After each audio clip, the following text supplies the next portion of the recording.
Boa tarde, quarto ano. Espero que todos estejam bem nessa quarta-feira. Hoje temos aula de história e deixa eu contar para vocês. Essa semana é a semana do folclore, tá? Então, além da gente trabalhar os conteúdos normalmente, eu vou deixar algumas sugestões lá no grupo, tá? De algumas lendas folclóricas brasileiras. E o que é que vocês vão fazer? Vocês vão escolher ou uma daquelas ou uma da preferência de vocês. Vão pesquisar na internet, vão escrever no caderno da disciplina de História e vão gravar um vídeo contando essa lenda para os colegas. Professora, vale nota? Vale. Vale. Tudo que vocês fazem vale ponto, vale nota, vale participação. Não só porque vale a gente deve fazer, mas sim porque é necessário para a aprendizagem de vocês, tá? Então, eu quero que todos escolham uma lenda, manda o vídeo para mim que eu vou compartilhar no grupo. Depois a gente fala um pouquinho mais sobre o folclore, tá? Quando vocês forem apresentando os vídeos, eu vou falar um pouquinho sobre como surgiu o folclore brasileiro, como surgiu, de onde surgiu, e essa é a semana em alusão ao folclore, tá? Então, vocês vão fazer isso. Eu vou explicar bem direitinho lá no grupo do Zap, tá? Lá na nossa sala de aula virtual. Vejam só, vocês vão abrir na página 12 do livro de vocês. Na aula passada, a gente falou um pouco sobre o comércio pelos oceanos, as dificuldades que os comerciantes tinham em transportar algumas mercadorias, e eles faziam isso de forma marítima. Falamos dos monstros, né? Que eram os anseios que eles tinham, achavam que no mar tinham monstros, né? Tinham medo do desconhecido, na verdade. E hoje, na página 12 e 13, nós vamos falar sobre o comércio no passado brasileiro. Então, agora a gente vai falar especificamente do Brasil. Antes da gente fazer essa leitura acompanhando, eu queria dizer para vocês o seguinte, né? A gente vai falar um pouco sobre o comércio, de como surgiu ele no Brasil, tá? Antes de o Brasil se tornar uma nação, tá? Antes de o Brasil ser independente. Então, o pau-brasil, gente, foi o primeiro produto a ser transformado em mercadoria. A gente viu isso também no primeiro bimestre, tá? Pelos portugueses, né? Embora eles, frustrados, né, pela descoberta, que a gente também já conversou sobre isso, do ouro, descoberta do ouro e da prata no território, né? Eles descobriram também o ouro e a prata. E apesar deles estarem frustrados com relação a isso, porque eles não descobriram, na verdade, né? Não tinham descoberto ainda o ouro e a prata no nosso território, a princípio. O primeiro produto foi o pau-brasil mesmo. Os portugueses iniciaram trocas, que é aquilo que a gente já viu também em outras aulas, que são as chamadas trocas comerciais. Então, eles começaram a trocar coisas com os indígenas. Então, os indígenas trabalhavam na retirada da madeira, tá? Que seria comercializada na Europa. E, em troca, recebiam objetos por eles desconhecidos. Então, eles trabalhavam, né? Os indígenas trabalhavam para os portugueses e recebiam alguns objetos em troca. Só que eles nem sabiam do que se tratava, não sabiam nem para que servia tais objetos, tá? Recebiam pentes mesmo, gente, de pentear o cabelo, espelhos, entre outros objetos. Então, trabalhava-se muito para receber esses objetos, que são bem comuns, mas para eles, na época, eles não sabiam nem para que servia, né? É importante lembrar, gente, que essas trocas também ocorreram com o uso da violência imposta pelos exploradores.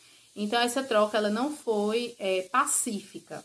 Os exploradores, os portugueses, que foram os nossos colonizadores, eles não fizeram isso de forma pacífica. Foi uma coisa forçada mesmo. Então, eles foram forçados a trabalhar.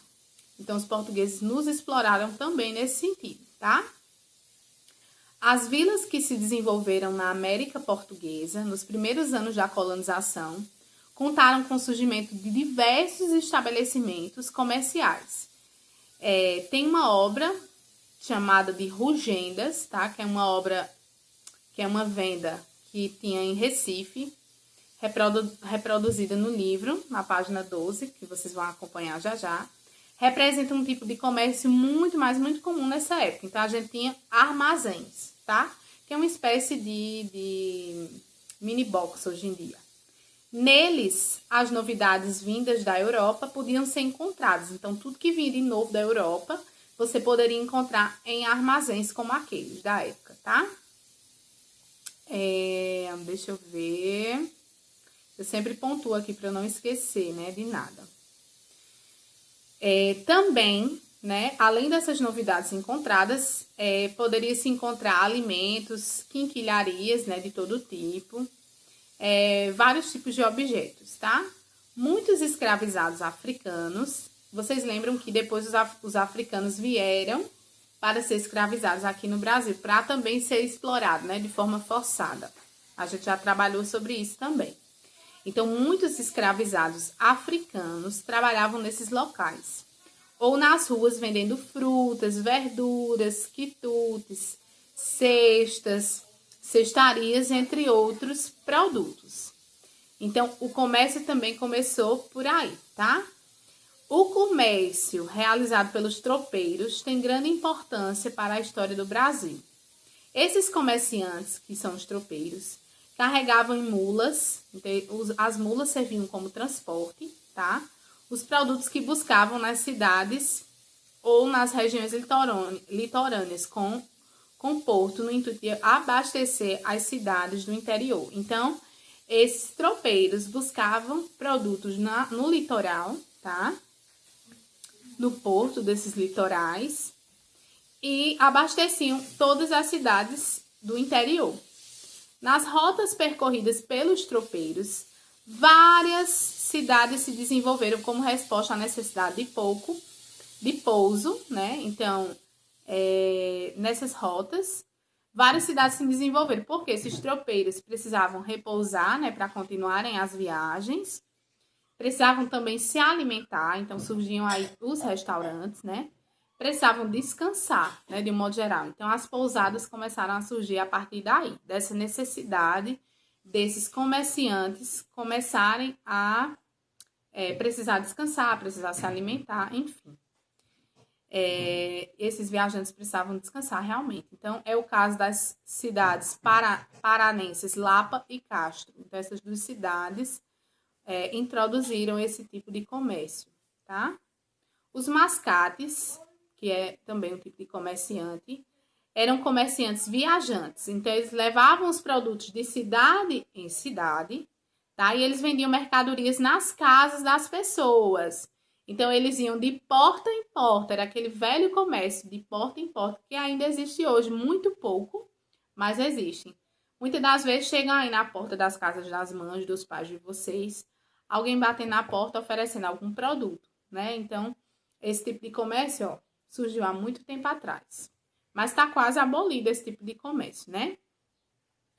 Então, eles não tinham local fixo de venda, né? Eles não tinham uma loja física, tá? Eles batiam de porta em porta mesmo. Então, além de levar produtos diversos de uma região a outra, esses comerciantes contribuíram com a disseminação de notícias e informações. Então, além de levar produtos, além de vender, eles traziam informações de cidade em cidade, tá?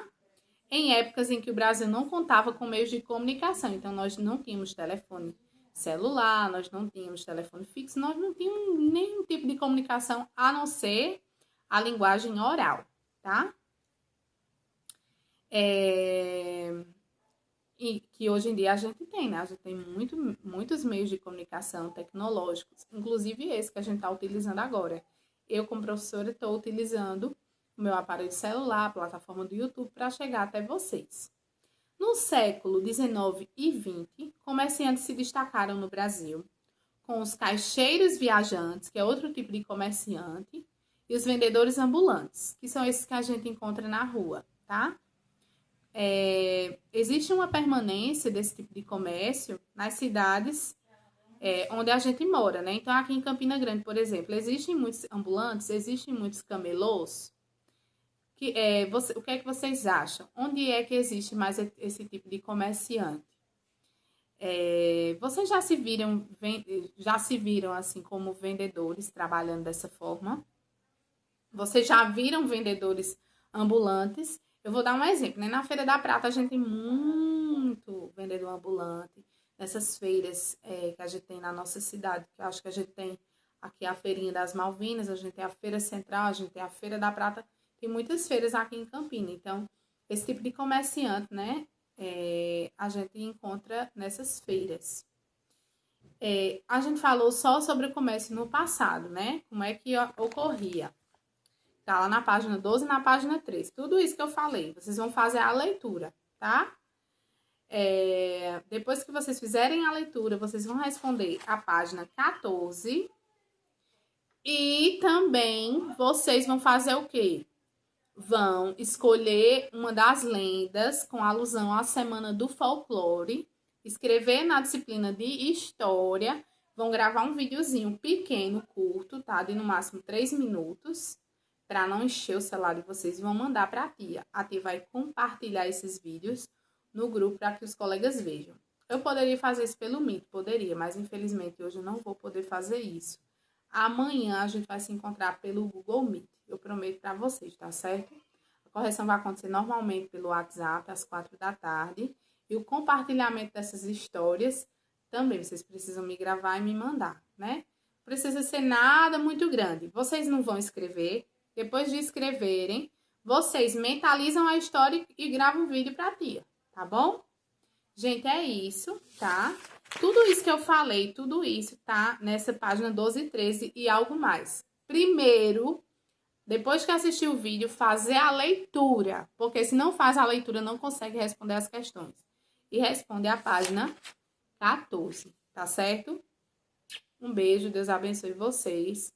E eu tô aqui a tarde inteira para tirar qualquer dúvida. E vou disponibilizar alguns exemplos de lendas folclóricas brasileiras. Aí vocês escolhem uma dessas, pesquisam na internet, ou vocês escolhem uma da preferência de vocês, tanto que seja lenda folclórica, tá? Cheiro no coração de vocês. Tchau, meus amores.